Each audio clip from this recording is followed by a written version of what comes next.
Now, Benjamin Netanyahu is facing increasing pressure to accept a peace plan for Gaza. But critics say he's prolonging the war to avoid what could come next. Let's take a look at Netanyahu's war so far. Well, from the beginning, Netanyahu insisted that Israel's military operation did not aim to displace Gazans. But 3 months later, more than 80% of Gaza's residents have fled their homes. Israel has reportedly approached Greek-administered Cyprus and the Democratic Republic of the Congo about permanently relocating Palestinians there. Netanyahu's war cabinet established safe zones throughout Gaza, but by December, the UN was calling them as zones of death as schools and hospitals used as shelters were repeatedly attacked. Initially, Netanyahu said Israel was asking people to evacuate in order to limit civilian casualties. It quickly became clear that civilians were not safe anywhere, and thus far around more than 25,000 people have been killed. Israel also says the war is primarily about bringing 130 hostages home. Dozens have been released in exchanges over the last 3 months, but Netanyahu rejected a recent proposal to end the fighting and trade all of the hostages for Palestinian prisoners. Now to Netanyahu's post-war plans, which remain unclear and appear to be evolving with the conflict. Governance by the Palestinian Authority seems a natural next step for Gaza. However, Netanyahu's stance has hardened, and he now says that Palestinians will not have any role in running the Strip after the conflict. The US insists on maintaining a two-state solution as a basis for negotiations, but Netanyahu has now ruled it out. He says the existence of a Palestinian state threatens Israeli national security. Now, Arab countries have expressed interest in rebuilding Gaza, but Netanyahu's stated vision is for Israel to have complete control. His right-wing partners speak of re-establishing Israeli settlements there. The US has maintained that reoccupation of Gaza is not on the cards, but Netanyahu has repeatedly stated that Israeli troops may remain there and will retake control of the Philadelphia corridor on the border between Gaza and Egypt. Let's get more on this now with Avigail Abarbanel, who's a psychotherapist and a Jewish peace activist. She joins us now from Scotland.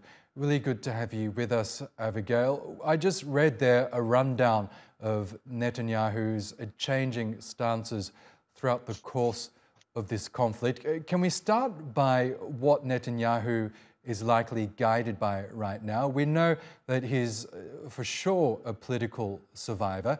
What's guiding his actions right now? Is it the fact that he's in coalition with a hard right leadership? To understand what looks like contradictions in what between what Netanyahu is doing or saying, you need to fully acknowledge that Israel is a settler colonial project. Israel's intent has always been to replace all the non-Jewish indigenous people of Palestine with Jews. This is what Israel is. It is a settler colonial project. Netanyahu and many leaders before him have always produced narratives that the West was prepared to tolerate. The two-state solution, as you know, I grew up in Israel and I served in the military there, and we always knew that the two-state solution was not real. It was something that Israel always said to the world in order to buy time and buy support for Israel so it could continue to do what it's doing. What you see in Gaza is simply consistent with the settler colonial project. Israel intends to take over the whole of Gaza. They don't know what to do with the Palestinians that are there, that are alive, millions of people. They realize now it's not that simple to kill millions of people, but they have no intention of keeping any Palestinian on historic Palestine. If Jewish Israel had its way, every last Palestinian will be removed. The fact that the Western world pretends that they don't understand that it's a settler colonial project and they still indulge Israeli narrative is just beggars belief. Everything Israel has always done, everything Netanyahu is doing is not inconsistent, is completely consistent with settler colonialism. And it's not even original. There have been many settler colonial powers before Israel and they have always acted the same way. The difference is Israel is acting in a modern world where everything it's doing is being seen. So it's a bit more tricky in terms of the narrative and in terms of the fact that everybody's watching and seeing. So they still use a bit of smoke and mirrors. But Israel is becoming more and more brazen because the world is enabling this. Yes. And there's no contradiction. Well, when Israel was founded in 1948, it was founded on the understanding that there would be a separate Palestinian state. We know when that event happened, it's known as the Nakba among Palestinians, the catastrophe. Some 250,000 Palestinians who had called that region home for many generations were instantly made stateless and homeless. But as you say, this happened on the condition that there would be a Palestinian state. But you're saying that over the many decades since Israel was founded, the intention all along was never to create a Palestinian state. I'd like to bring in your background that you touched on briefly before. You, as you say, were a former Israeli citizen. You, in fact, fought in the Israeli army, but you then went on to renounce your Israeli citizenship. Why did you do that? Back when I did that in 2001, I was not even as politically informed as I am now. I just couldn't tolerate what Israel was doing anymore to the Palestinians. It was in the time of Ariel Sharon.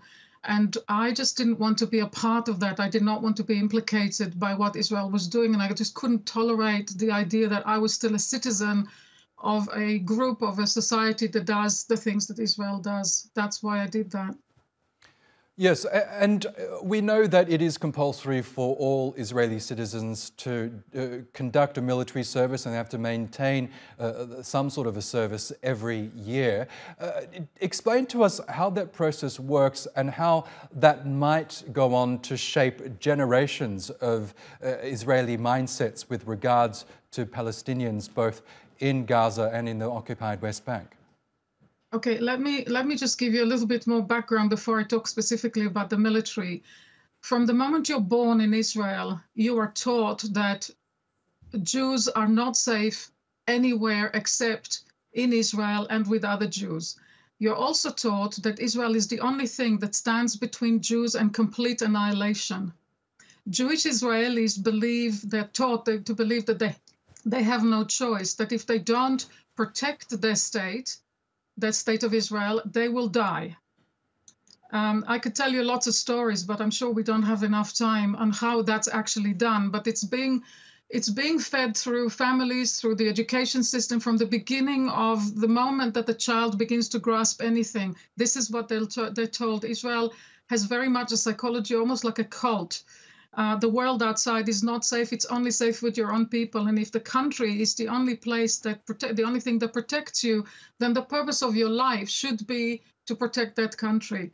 We all looked forward, including myself. We all looked forward to military service. I admire the conscientious objectors these days, but when I was 18, all I wanted was to go and join the military because you're accepted by your society. You believe you're doing the right thing. So you go to the military at about 18. Women serve for 2 years and men for 3 years, and sometimes it's longer if you do officers training.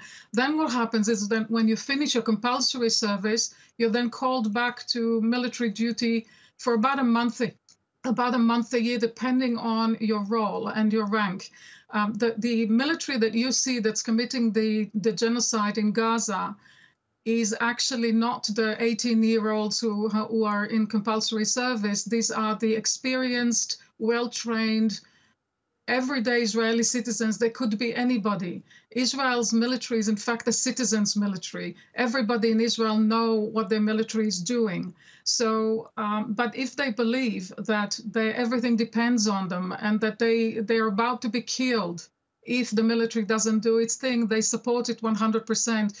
The media in Israel sanitizes, for the benefit of those who still have a conscience in Israel, they sanitize the picture and they make Israeli soldiers look like heroes. We always believed that Israeli soldiers were heroes and that the Israeli military is so moral, it couldn't possibly commit atrocities, despite all the blatant evidence to the contrary. And when sometimes things like this do get exposed, there's shrug, shrug, we don't have a choice. It's either us or them. If we don't kill them, we're going to die. It's a very, very insular, very, very sick, in fact, psychology. Okay, Avigail Abarbanel, I'm afraid we will have to leave it there, but it was really good to get your very unique viewpoint on the program. Thank you so much. You're welcome. Thank you for having me.